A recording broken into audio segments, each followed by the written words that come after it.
Hello friends, जज बनण्याची process यामध्ये आजचा दिवस हा खूप महत्त्वाचा आहे आणि एक अतिशय महत्त्वाचा निर्णय सुप्रीम कोर्टाचा आलेला आहे. ऑल इंडिया जजेस association versus union of India या रिट पिटिशनमध्ये जज होण्यासाठीची जी इलिजिबिलिटी आहे त्यामध्ये महत्त्वाचा बदल सुप्रीम कोर्टाने आज केलेला आहे.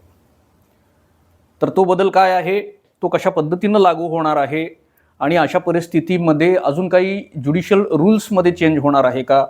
आता सुप्रीम कोर्टाचा हा जो काही बदल पात्रतेचा आलेला आहे हा कुठल्या प्रोसेसला लागू होणार आणि अशा वेळी फ्रेशर जे अभ्यास करत होते त्यांनी काय करायचं, या 4-5 महत्त्वाच्या पॉईंटवर आज आपण बोलणार आहोत.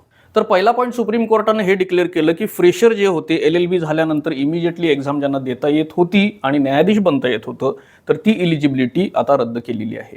आता दुसरी जी इलिजिबिलिटी होती तीच प्रिव्हेल होणार आहे, म्हणजेच 3 वर्षाची जी प्रॅक्टिस आहे ती कंपल्सरी केली गेलेली आहे.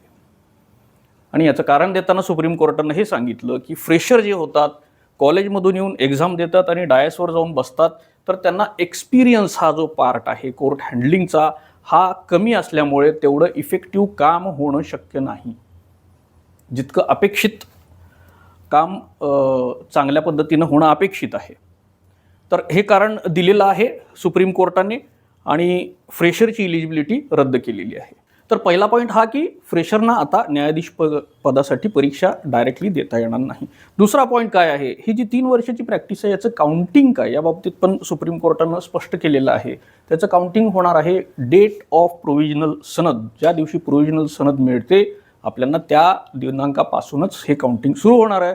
त्यामुळे ज्यांनी कोणी अजून सनद घेतली नाही, काही डिले होतोय काही कारणानं, तर इमिजिएटली सनद घेणं हा पॉईंट अतिशय महत्त्वाचा आता झालेला आहे. तर आता ही जी 3 वर्षाची प्रॅक्टिस आहे हे कोण ठरवणार की एखाद्याची प्रॅक्टिस 3 वर्ष पूर्ण झालेली आहे? आत्ताच्या नियमानुसार प्रिन्सिपल डिस्ट्रिक्ट जज किंवा जिथं प्रिन्सिपल डिस्ट्रिक्ट जज नाही त्या ठिकाणचे जे कोणी प्रिन्सिपल जज असतील त्यांनी सर्टिफिकेट देणं हा प्रघात होता. यामध्ये सुद्धा सुप्रीम कोर्टानं थोडासा बदल केलेला आहे. 10 वर्षाची प्रॅक्टिस ज्या वकिलांची आहे अशा वकिलांनी जरी सर्टिफिकेट दिलं आणि जज साहेबांनी त्याला एंडोर्स केलं तर चालू शकतं, किंवा जज साहेबांचं सर्टिफिकेट जे आत्ता चालू आहे त्याच प्रकारचं. त्यामुळे या पद्धतीनं सुद्धा ज्युडिशियल रूल्समध्ये बदल होऊ शकतो. MPSCच्या रूल्समध्ये सुद्धा आता बदल होऊ शकतो, नवीन फॉर्मॅट येऊ शकतो. आता महत्त्वाचा प्रश्न हा आहे की हे जे नवीन इलिजिबिलिटीचे नियम आहेत हे कुठल्या प्रोसेसला लागू होणार? तर सुप्रीम कोर्टाचं जे जजमेंट आहे त्यामध्ये असं सांगितलेलं आहे की इथून पुढं येणाऱ्या नवीन प्रोसेसला हे लागू होणार. ज्या प्रोसेसेस अबेयन्समध्ये आहेत त्यांना जुनेच नियम लागू होणार. अबेयन्समध्ये आहेत याचा अर्थ काय?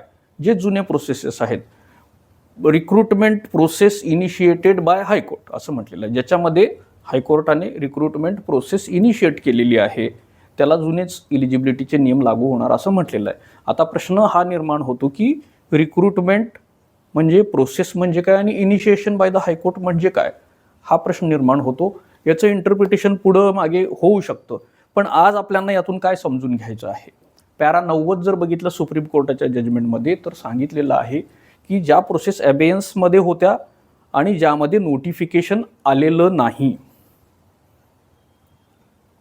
त्या अबेयन्समध्ये असतील, आणि ज्या अबेयन्समध्ये होत्या आणि ज्याचं नोटिफिकेशन आलेलं आहे त्यांना त्या दिवसाच्या नोटिफिकेशनच्या दिवसाचे नियम म्हणजे जुने नियम लागू होणार. याचाच अर्थ हा की जे अबेयन्समध्ये आहेत पण नोटिफिकेशनसुद्धा अजून आलेलं नाही त्याला नोटिफिकेशनच्या दिवसाचे म्हणजे आजच्या नंतरचे म्हणजेच नवीन इलिजिबिलिटीचेच नियम लागू होणार आहेत. तर असा अर्थ यावरून स्पष्टपणे निघतो. आता शेवटी सगळ्यात महत्त्वाचा पॉईंट म्हणजे अभ्यास आणि प्रिपरेशन करणाऱ्यांनी याचा अर्थ काय लावायचा आहे, या जजमेंटमधून काय बोध घ्यायचा आहे? तर आता एक शब्द या जजमेंटमध्ये खूप चांगला वापरलेला आहे, तो म्हणजे सबस्टॅन्शियल प्रॅक्टिस. फक्त 3 वर्षाची प्रॅक्टिस नाही तर 3 वर्षाची सबस्टॅन्शियल प्रॅक्टिस. सुप्रीम कोर्टाचं ऑब्झर्वेशन हे पण आहे की नुसतंच 3 वर्ष काही VPs साईन केले तर इलिजिबल होणारे जे असतील ते चालणार नाहीत. याचाच अर्थ काय? 3 वर्षाची प्रॅक्टिस हे फोकस ज्यावेळी झालेलं आहे इलिजिबिलिटीसाठी तर कुठंतरी हे चेक होणार.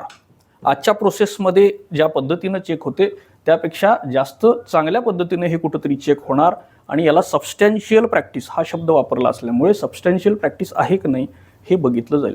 कुठं बघितलं जाईल? कदाचित प्रिलिमला बघितलं जाईल, कदाचित मेन्सला बघितलं जाईल. पण मला नाही वाटत एवढ्या लवकर प्रिलिम्स मेन्सपर्यंत हे येईल. पण इंटरव्ह्यूमध्ये सबस्टॅन्शियल प्रॅक्टिस आहे का नाही आहे हे बघितलं जाईल. इंटरव्ह्यूमध्ये पर्सनॅलिटी टेस्टमध्ये सुद्धा आणि डॉक्युमेंटरीमध्ये सुद्धा. त्यामुळं आज रोजी फ्रेशर लोकांनी काय करायला पाहिजे? बारला रजिस्ट्रेशन करणं, लवकरात लवकर प्रोव्हिजनल सनद घेतली नसेल तर, आणि सबस्टॅन्शियल प्रॅक्टिसचा कंप्लायन्स करणं. याचा अर्थ काय? 3च गोष्टी मी आज सांगतो. आपण आजच हे जजमेंट आलेलं आहे, प्रायमा फेसी यातून काय बोध होतो यावर आपण आज बोलतोय.